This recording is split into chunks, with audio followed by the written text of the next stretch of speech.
Graça e paz de Deus nosso Pai e do Senhor Jesus Cristo. É com muita alegria, muita satisfação que nós, mais uma vez, estaremos apresentando uma importante mensagem para um tempo extremamente relevante como o nosso. Nós estamos falando de a mensagem do terceiro anjo. Antes de entrarmos propriamente dito dentro de algumas questões envolvendo a terceira mensagem angelical, nós vamos dar ênfase sobre a missão, o propósito final da proclamação destas mensagens. Missão. Aqui está a paciência dos santos, aqui estão os que guardam os mandamentos de Deus e a fé de Jesus. Apocalipse capítulo 14, verso 12.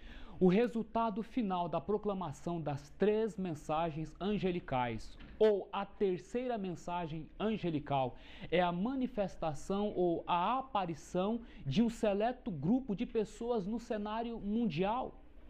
E o interessante é que o verso 12 do capítulo 14 de Apocalipse nos apresenta como sendo o quê?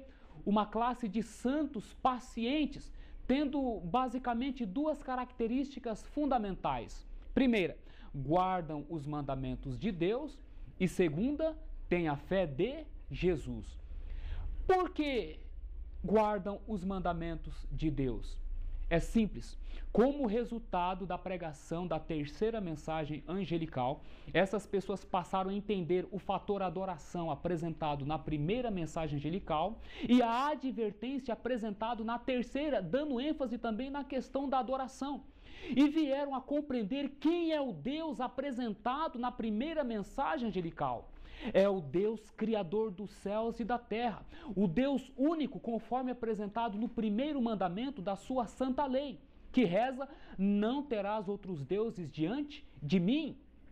Também passaram a compreender que, de acordo com o quarto mandamento desta lei, este mesmo Criador fez os céus e a terra em 6 dias e ao 7º dia descansou. Portanto, ele veio a abençoar e a santificar o 7º dia, ou seja, o sábado. Esse grupo de pessoas, então, eles passam agora a entender que tão importante quanto santificar o verdadeiro dia do Senhor, o é importante adorar o verdadeiro Deus. De acordo com a santa lei de Deus, este Deus é o Deus único e não o Deus trino. E de acordo com a santa lei de Deus, o verdadeiro dia de adoração é o sábado e não o domingo. Mas, considerando mais profundamente essas questões, vai entrar o fator a fé de Jesus. É óbvio, nós somos salvos pela graça, nós somos justificados pela fé, mas o resultado, a consequência natural daqueles que estão sendo salvos pelo poder de Deus é a obediência, é o cumprimento da lei. É por isso então que eles vão ter a fé de Jesus. A mesma fé que sustentou Jesus ao longo de toda a sua vida, de toda a sua existência, na obediência à vontade de seu Pai, é a fé que esse grupo seleto vai desenvolver ou vai manifestar. E como resultado da presença do Espírito de Cristo nas suas vidas. É por isso então que eles agora têm a fé de Jesus. Mediante a fé de Jesus, eles passam a entender que podem guardar todos os mandamentos de Deus. E, em especial, estes dois aspectos que nós relevamos, que nós apresentamos com respeito ao primeiro mandamento da lei de Deus, apontando o Deus único, e ao quarto mandamento da lei de Deus, apontando a importância do sábado ou o 7º dia da semana. O terceiro anjo. Agora então nós, após fazermos essas breves considerações, vamos entrar a fundo nas implicações da terceira mensagem angelical, envolvendo o fator justificação pela fé. O terceiro anjo. Vi então o terceiro anjo. Disse meu anjo acompanhante: terrível é sua obra, tremenda sua missão. Ele é o anjo que deve separar o trigo do joio e selar ou atar o trigo para o celeiro celestial. Essas coisas devem absorver toda a mente, a atenção toda. Primeiros escrito, página 118. Nós temos aqui um texto do Espírito de Profecia, como os demais outros que nós vamos apresentar, dizendo que a obra do terceiro anjo é separar o trigo do joio. Ou seja, ao passo que a mensagem do terceiro anjo está sendo proclamada mundo afora, está tendo dois tipos de resposta. Uma classe está respondendo, atendendo a esta mensagem, se submetendo à mesma, e uma outra classe também está ouvindo a mensagem, só que não está dando crédito a esta. É por isso que sobre essa classe que ouve a primeira mensagem angelical, que diz: temei a Deus e dai-lhe glória, porque vinda é a hora do seu juízo, e adorai aquele que fez os céus e a terra, o mar e as fontes das águas. Essa classe que, ouvindo esta primeira mensagem, não lhe dá crédito, acaba se tornando alvo da terceira mensagem angelical, que implica numa advertência. Se alguém adora a besta e a sua imagem, enfim, vai sofrer as consequências. E o interessante é que na terceira mensagem angelical, quando a ira de Deus está para cair sobre os habitantes impenitentes que não atenderam ao apelo apresentado na primeira mensagem angelical, nós vamos perceber que o cordeiro e os anjos saem de entre o Pai e os pecadores, e a ira de Deus cai por sobre os que têm o sinal da besta na testa ou na mão. Logo, mais uma vez, nós vemos o quê? Que o Deus apresentado na primeira mensagem angelical é um Deus distinto, singular. Trata-se de uma pessoa não como a que tem sido apresentada a cristandade afora, porque a ira dele vai cair sobre aqueles que o quê? Que menosprezaram as advertências enviadas através dos seus mensageiros.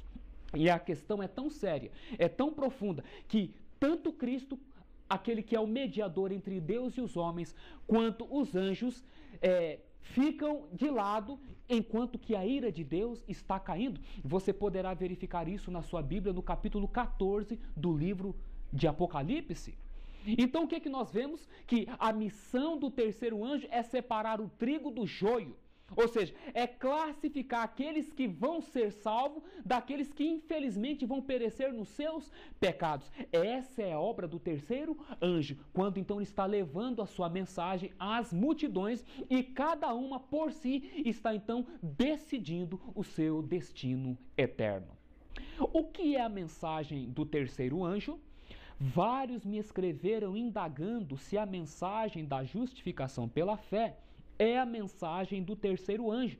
E tenho respondido: é a mensagem do terceiro anjo em verdade. Eventos Finais, página 172. Mas então agora vem uma pergunta muito importante: o que é a mensagem do terceiro anjo propriamente dita? Justificação pela fé. No movimento adventista do sétimo dia, logo nos seus primórdios, muitas pessoas escreviam para a mensageira da igreja remanescente, perguntando se a mensagem do terceiro anjo é a mensagem, ou era a mensagem da justificação pela fé. E como é que ela respondia? É a mensagem do terceiro anjo em verdade. Sim, porque a mensagem do Evangelho eterno, que implica as três mensagens angelicais, é uma mensagem de salvação, e a mensagem da salvação se centraliza na cruz de Jesus Cristo, na pessoa que ali foi dependurado pelos nossos pecados. O foco central da profecia, o foco central do livro bíblico de Gênesis a Apocalipse é o Cordeiro de Deus que tira o pecado do mundo. O aspecto central da terceira mensagem angélica é justificação pela fé. Através de quem nos foi enviada esta preciosa mensagem? Em sua grande misericórdia, enviou o Senhor preciosa mensagem a seu povo por intermédio dos pastores E.J. Wagner e A.T. Jones. Esta é a mensagem que Deus manda proclamar ao mundo. É a terceira mensagem angélica. Eventos Finais, página 173. Nós vimos que a terceira mensagem angelical é a mensagem da justificação pela fé, e nós acabamos de ver aqui que esta mensagem chegou até nós através de dois mensageiros, os pastores Wagner e Jones. Estes homens, inspirados pelo Espírito Santo de Deus, recebem esta preciosa mensagem, conforme apresentado pela mensageira da igreja remanescente, a entrega